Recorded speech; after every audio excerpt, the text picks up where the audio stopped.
Bonsoir à toutes et à tous, lundi 17 juin, il est l'heure de l'info.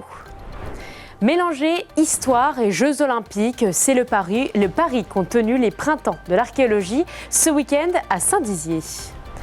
La première édition d'un challenge sportif en milieu aquatique et en extérieur a eu lieu à Palestra. Ce mélange insolite s'appelle le swim cross. L'une des premières fêtes de la musique du territoire a été célébrée ce week-end à Bettencourt-la-Ferrée, une soirée qui en annonce beaucoup d'autres. Le contexte politique français devient de plus en plus complexe, alors pour vous aider à comprendre, nous vous proposons ce soir une nouvelle analyse politique avec une militante lutte ouvrière.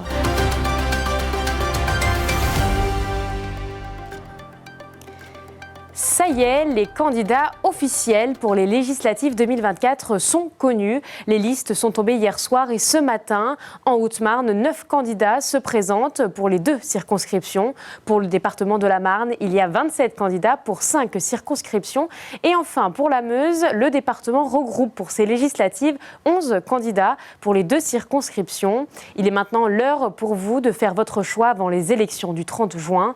Vous pourrez retrouver la liste complète des candidats sur puissancetélévision.fr et bien sûr nous parlerons contexte politique à la fin de ce journal.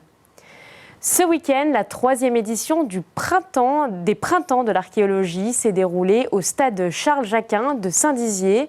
Près d'une quinzaine d'artisans sont venus présenter des métiers qui sont de l'époque grecque ou romaine. Mais le cœur de l'événement, c'était la démonstration des jeux antiques qui sont très proches des jeux modernes que l'on connaît. Mathis Grenier, Brigitte Maestrassi et Gaël Bossu vous emmènent les découvrir. Habité.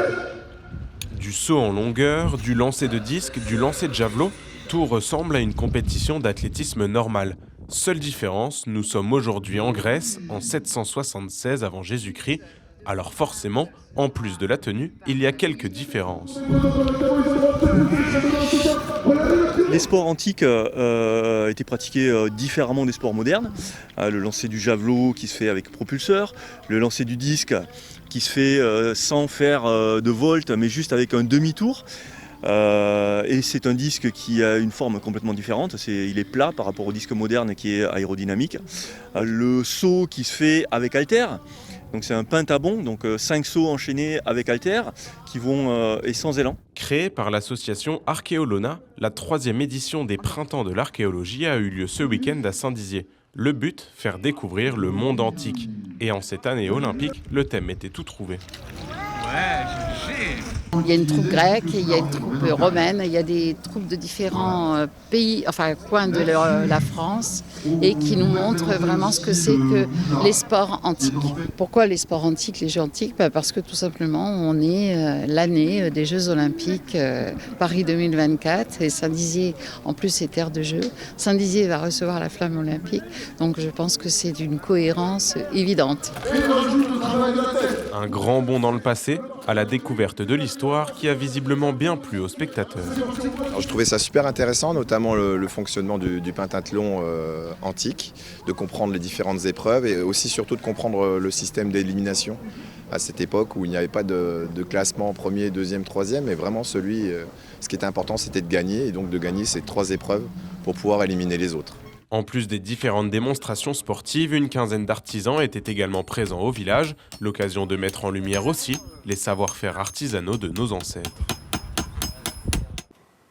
Le swim cross, est-ce que vous connaissez ? Eh bien, nous ne connaissions pas non plus. C'est la première fois que le centre aquatique de Chaumont organisait une telle compétition. Il s'agit d'un défi sportif, d'un parcours qui mêle séances de sport aquatique, mais aussi crossfit en extérieur. Brigitte Maestrassi vous propose de revivre cette compétition quelque peu insolite.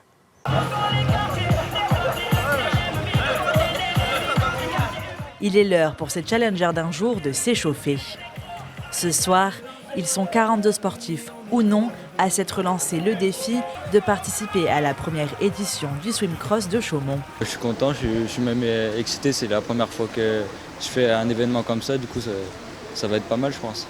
Moi franchement je me sens bien, je suis quelqu'un qui fait déjà beaucoup de sport en général, donc ce sera vraiment une vraie partie de plaisir pour moi.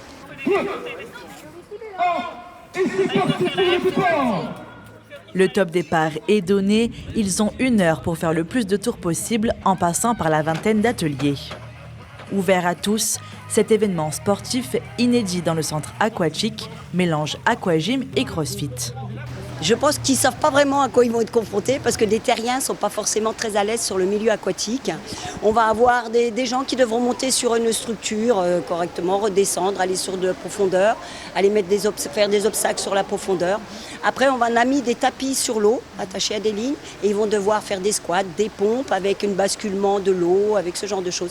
Donc non seulement il y a l'effort physique, mais il faut garder l'équilibre, la stabilité, choses auxquelles on n'a pas sur le domaine terrien. Pour organiser ce nouvel événement, toutes les équipes du centre aquatique ont prêté main forte. C'est une animation assez sportive sur laquelle on a travaillé quand même déjà depuis pas mal de temps, qui a été anticipée avec un parcours qui a été créé par l'équipe bassin, aidé aussi par l'équipe accueil, l'équipe hygiène qui aussi a mis sa patte. Et c'est aussi pour répondre à une demande de sportifs qu'on a. De pouvoir occuper l'ensemble de l'installation, que ce soit sur l'extérieur ou l'intérieur.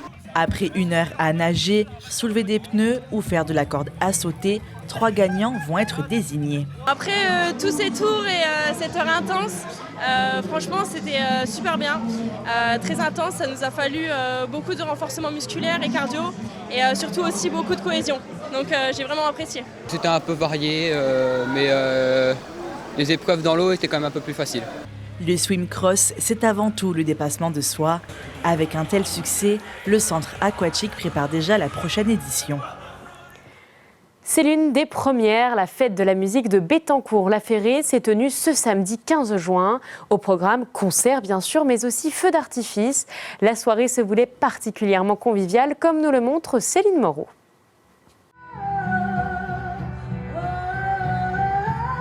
Ce soir, cette artiste devient Lady Gaga pour animer le centre-ville de Bettencourt-la-Ferrée. Environ 300 personnes étaient au rendez-vous pour célébrer la fête de la musique, parmi eux des habitués. Bien sûr, ma femme fait partie d'une assoce, le country, le slow country, donc à chaque fois on participe à la fête parce que c'est très convivial, ça finit toujours par un repas très convivial, sandwich, saucisses, merguez, frites. Pour la convivialité, voir des gens, sortir un peu de la routine. Et puis là, c'est une amie à nous qui fait la musique, donc c'est encore plus sympa de venir la voir et puis de pouvoir profiter de son talent. Ben oui, c'est ça, c'est la musique, c'est la joie, la convivialité, le partage et une bonne ambiance, donc ça permet de mettre un peu le négatif de côté. Au programme, 3 concerts, du Dua Lipa en passant par du Michel Berger. Les habitants pouvaient en même temps profiter des autres activités. Pour cette fête de la musique avant l'heure, la bonne humeur était au rendez-vous. C'est un rendez-vous habituel estival qui dure depuis quelques années maintenant, où on retrouve une bonne partie de la population de Bettencourt pour fêter la musique et le début des vacances. C'est aussi l'occasion pour les habitants de se retrouver et pour les artistes de se faire connaître. Que des compositions à nous, ça fait une petite dizaine d'années qu'on existe. Donc on est, on va dire, du cru, on vient de l'Aube et de la Haute-Marne. Et puis du coup on va jouer toutes nos compos ce soir, de la chanson française on va dire. Et puis voilà, festival. Oui, alors ce soir j'ai prévu un répertoire guinguette, un peu jazzy, pour essayer de se fondre dans l'événement. De reprendre des morceaux très connus des gens, mais avec une orchestration qui sera un peu différente, un peu jazzy, un peu gypsy. Comme c'est la fête de la musique, c'est sympa de pouvoir partager en fait ce que je fais. Comme je chante, je fais de l'accordéon et du saxophone. Et puis ça permet aussi de voir d'autres artistes. Malgré une petite averse, la soirée est réussie. Elle s'est terminée en beauté par un feu d'artifice. Les élections législatives arrivent à grands pas. Le 30 juin prochain, les Marnais, Haut-Marnais et Meusiens seront appelés aux urnes pour élire les futurs députés. Bonsoir Muriel Velti. Bonsoir. Alors vous êtes militante lutte ouvrière dans la Marne et vous êtes sur notre plateau pour faire une petite analyse, pour poursuivre nos analyses du contexte actuel, politique actuel français. Alors première question, le Rassemblement national en tête dans nos départements, est-ce que vous y attendiez ? À vrai dire, c'est pas vraiment une surprise. Les idées réactionnaires, nationalistes, xénophobes, ça fait quand même un bout de temps qu'elles gagnent du terrain. et elles sont portées aussi bien par des partis de gauche que des partis de droite. Donc, et pour cause, pour maintenir le profit des grandes entreprises et de leurs actionnaires, Macron, comme ses prédécesseurs, a mené les mêmes politiques, a multiplié les attaques contre les travailleurs, les chômeurs, les retraités, et ils ne peuvent plus vivre de leurs revenus. Ce sont des milliers de personnes qui ne peuvent plus vivre. Et c'est aussi la précarisation de l'emploi, c'est des conditions de travail dégradées partout, c'est la pauvreté qui gangrène la vie des quartiers, mais c'est aussi cette même pauvreté qui plonge les milieux ruraux dans une misère terrible. Donc, et en plus, pour justifier ces attaques, Macron, comme le Front National, vont justifier toutes ces attaques avec des discours très démagogiques. Vous vous y attendiez à ce que le RN soit en tête dans ces élections ? En tout cas, c'était annoncé, on voit la colère monter, on voit l'impuissance monter. Donc, effectivement, dans un moment où il n'y a plus trop de repères, plus trop de boussole politique, bien, ce sont ces faiseurs d'illusions qui, en quelque sorte, ramassent la mise. Donc, bien voilà, toute une partie de l'électorat a fait le choix de l'original plutôt que de la copie, c'est ce qu'on peut dire. Alors justement, donc après ces élections qui ont fait grand bruit, on l'a vu, la dissolution a été annoncée par l'État. Comment vous interprétez cette dissolution ? Vous vous y attendiez, pareil ? Alors bon, pour être honnête, c'était un peu une surprise pour le moment où elle s'est déroulée, mais à vrai dire, ce n'est qu'une manœuvre politicienne de plus. Et depuis une semaine, on voit que tous les politiciens qui servent la bourgeoisie ou qui souhaiteraient en être, finalement, n'ont qu'une préoccupation en tête, c'est de retrouver leur siège ou d'y trouver leur place. Donc, ce qui est sûr, dissolution ou pas, de toute façon, ça ne changera rien au sort des travailleurs. Alors justement, les candidats se présentent, mais c'est vrai que ces élections sont très compliquées, puisque très peu de temps pour faire campagne. Selon vous, comment ça va se dérouler ? Qu'est-ce que ça implique pour les députés qui sont sortants ou qui vont essayer de rentrer, ces élections-là ? Alors écoutez, pour les députés qui vont sortir ou rentrer, à vrai dire, nous, c'est pas trop notre problème. Cette question d'une campagne express, pour nous, il ne se pose pas, puisqu'on est sur le terrain tout le temps. On milite dans les entreprises, dans les quartiers.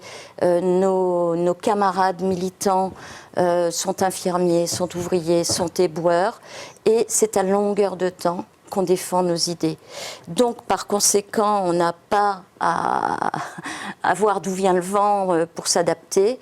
Et à partir de là, on sait aussi que de toute façon, les changements ne viendront pas des urnes.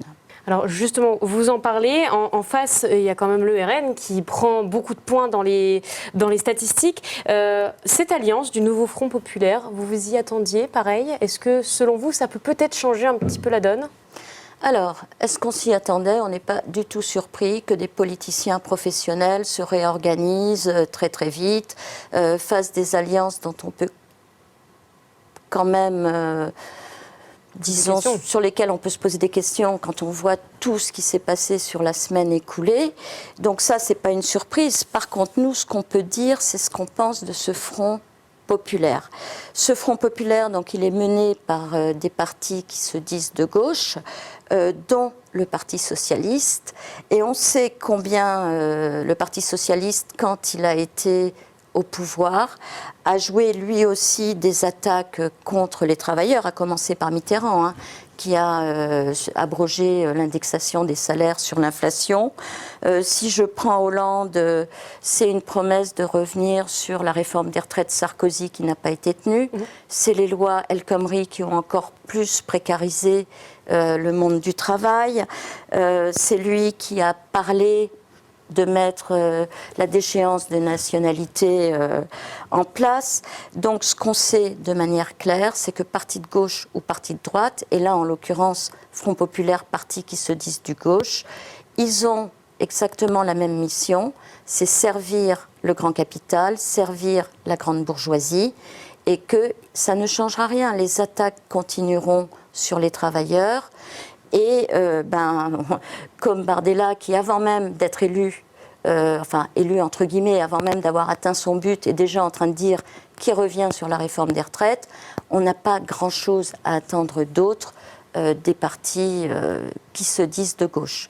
Dernière question, ces élections, comment vous les voyez sur notre territoire? Est-ce qu'elles vont avoir un réel impact ou selon vous, ça ne change rien, que ce soit la gauche ou la droite qui passe? Alors, nous sommes communistes révolutionnaires internationalistes. C'est-à-dire que la situation des travailleurs, où que vous vous placiez nationalement, internationalement, l'exploitation est la même. Vous prenez le cas d'un agriculteur, qu'il soit ardennais ou chaumontais, il est confronté au même lobby de l'agro-industrie, aux mêmes banques, aux mêmes difficultés. Qu'on prenne un ouvrier, que ce soit un ouvrier de Rémois ou un ouvrier, je sais pas moi, de Castres, les problématiques sont les mêmes. Précarité de l'emploi, difficulté à vivre, conditions de travail dégradées, et que donc les impacts du capitalisme sont tout aussi dévastatrices d'un bout à l'autre de la planète, et qu'on soit au Marnais ou autre, on est confronté aux mêmes difficultés. Eh bien, écoutez, on va terminer là-dessus. Merci beaucoup pour toutes ces précisions et cette analyse. C'est la fin de votre journal. Merci de nous avoir suivis. Tout de suite, la météo. L'information continue sur Puissance Télévision. Bonne soirée.